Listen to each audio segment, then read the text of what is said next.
Bonjour les amis, je me réjouis de vous retrouver aujourd'hui pour un nouvel épisode. On va parler ensemble des bonnes pratiques du placement. On va en voir une troisième ensemble aujourd'hui. La première, on l'a vue ici, je vous la mets en lien. Et puis la deuxième, on l'a vue là, je vous la mets à nouveau en lien. Aujourd'hui, on va en voir une qui fait tout son sens, qui est prêchée par tous les plus grands pontes de l'investissement, que ce soit oncle Warren Buffett, Ray Dalio ou John C. Bogle. Donc restez avec moi, on va voir ça tout de suite ensemble.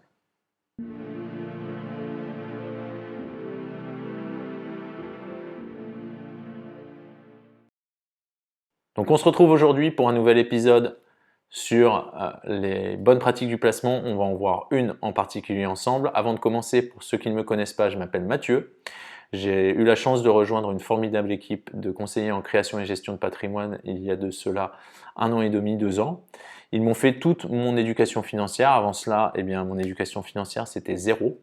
J'étais dans le brouillard, je ne savais pas quoi faire et ils m'ont donné donc les connaissances, les outils, les techniques, les réflexes à avoir afin d'investir mon argent intelligemment et de façon sereine et de pouvoir développer ainsi mon indépendance financière.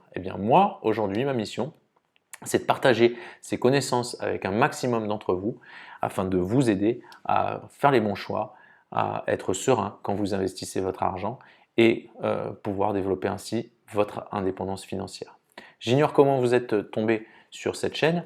Sachez qu'elle ne se développe que par le bouche à oreille. Donc si vous trouvez quelque chose d'utile dans cet épisode, n'hésitez pas à le partager avec quelqu'un autour de vous, que ça pourrait aider. C'est comme ça qu'on pourra toucher un maximum de monde.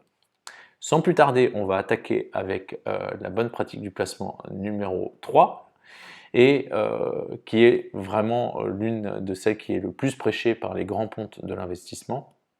Donc, on va voir ça tout de suite ensemble. Donc, la bonne pratique du placement numéro 3. On va prendre un cas de figure où vous investissez dans une action ou une obligation, ou même admettons les deux. Donc, vous achetez une action Air France et une obligation Airbus.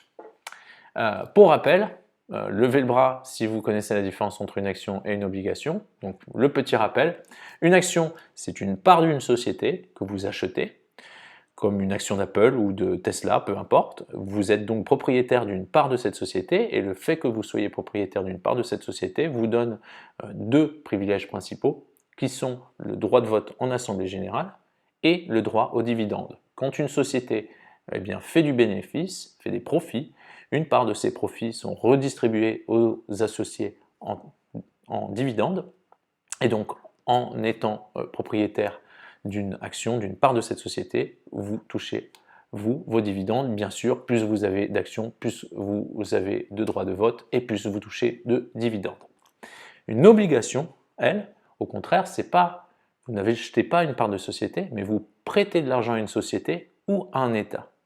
Comment ça se passe? De la même façon que une banque vous prête de l'argent et vous lui payez des intérêts en échange, vous, quand vous prêtez de l'argent à une société ou à un État, ces derniers vous payent des intérêts. Dans le cas d'une obligation, on appelle ces intérêts des coupons. Et c'est comme ça que vous avez une performance. Donc différence entre une action et une obligation, ça c'est fait.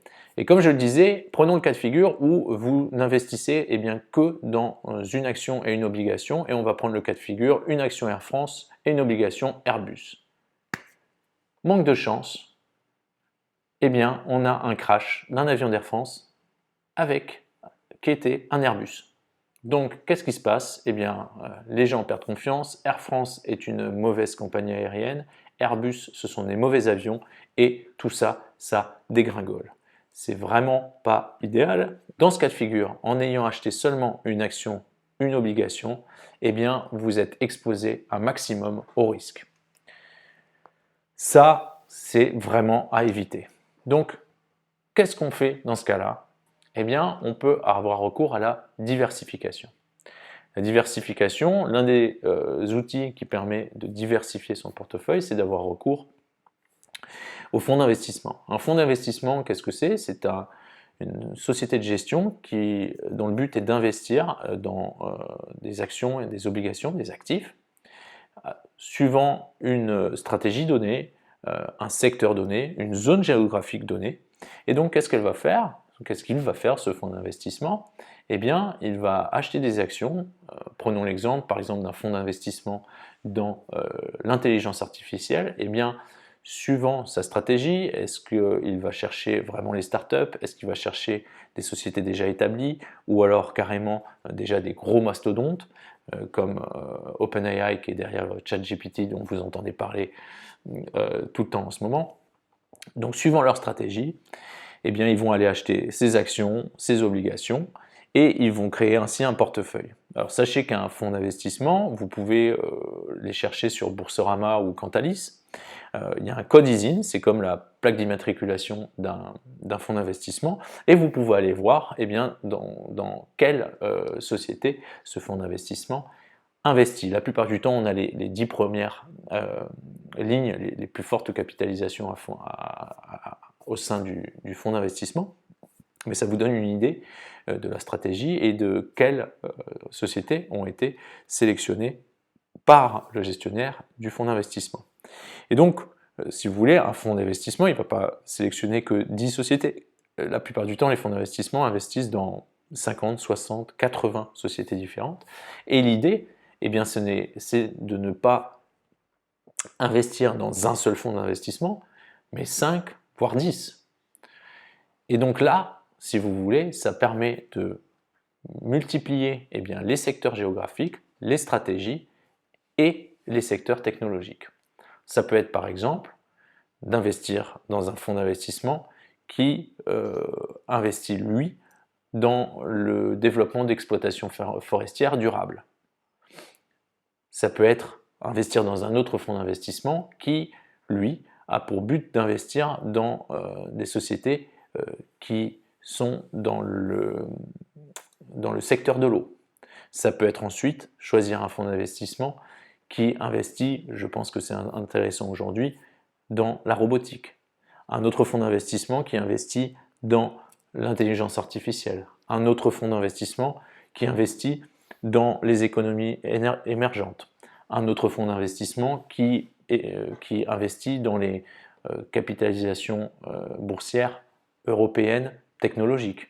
Un autre fonds d'investissement qui investit dans la technologie aux États-Unis.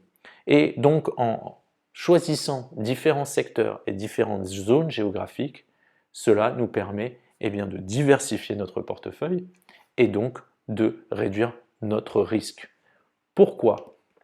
Eh bien, parce que quand je reprends l'exemple de l'avion d'Air France qui se crache, et c'était un Airbus, eh bien, forcément, Air France va être impactée en première, mais toute la chaîne de l'industrie aérienne va être touchée. Donc ça veut dire Boeing, ça veut dire aussi d'autres compagnies aériennes, mais ça veut dire aussi l'industrie du tourisme.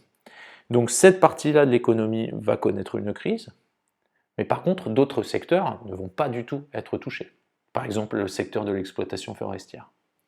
Et donc c'est pour ça qu'en diversifiant et en allant chercher différents secteurs et différentes zones géographiques, une crise peut impacter une partie de notre portefeuille, mais le reste de notre portefeuille eh bien, n'est pas touché par cette crise. Et ce qui fait qu'on a un portefeuille qu'on appelle tout temps.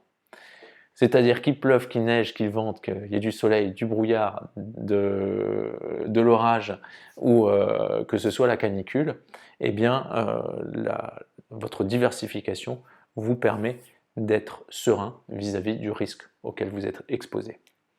C'est vraiment l'une des pratiques de base de tous les plus grands investisseurs, de Oncle Warren, Warren Buffett, ou Ray Dalio, ou John C. Bogle. Et vraiment cette diversification, ce n'est d'ailleurs pas que pour les marchés financiers, mais c'est d'une façon générale dans vos investissements. C'est-à-dire que, idéalement, si vous investissez dans les marchés financiers, ce serait bien d'avoir aussi un peu d'immobilier pour une fois de plus diversifier et répartir votre risque. Donc, vraiment, la morale de cette bonne pratique, c'est tout simplement que la diversification permet de mutualiser le risque. Donc, les amis, la règle Et d'ailleurs, certains disent que c'est la règle numéro 1, la règle numéro 2 et la règle numéro 3 de l'investissement, c'est la diversification. Bêtement, votre grand-mère la connaissait déjà cette règle parce qu'elle vous disait « ne mets pas tous tes œufs dans le même panier ». C'est exactement cette idée-là. C'est de répartir vos œufs dans différents paniers. Comme ça, si ce panier-là se fait écraser, les autres œufs ne sont pas touchés. J'espère que vous avez trouvé ce contenu intéressant. N'hésitez pas à le partager autour de vous avec quelqu'un qui pourrait être intéressé, que ça pourrait aider. Moi, en tout cas, je me réjouis de vous retrouver pour un nouvel épisode très bientôt. En attendant, n'hésitez pas à me laisser un petit commentaire. Je me ferai un plaisir de vous répondre. Un petit like, bien sûr, ça ne fait de mal à personne. N'hésitez pas à vous inscrire pour être prévenu dès qu'un nouvel épisode est publié. Et puis, bien sûr, appuyez sur la cloche. C'est juste un clic en plus, comme ça, vous savez dès qu'un nouveau contenu est publié. Moi, d'ici là, je vous dis à très bientôt. Prenez soin de vous et on se retrouve très vite.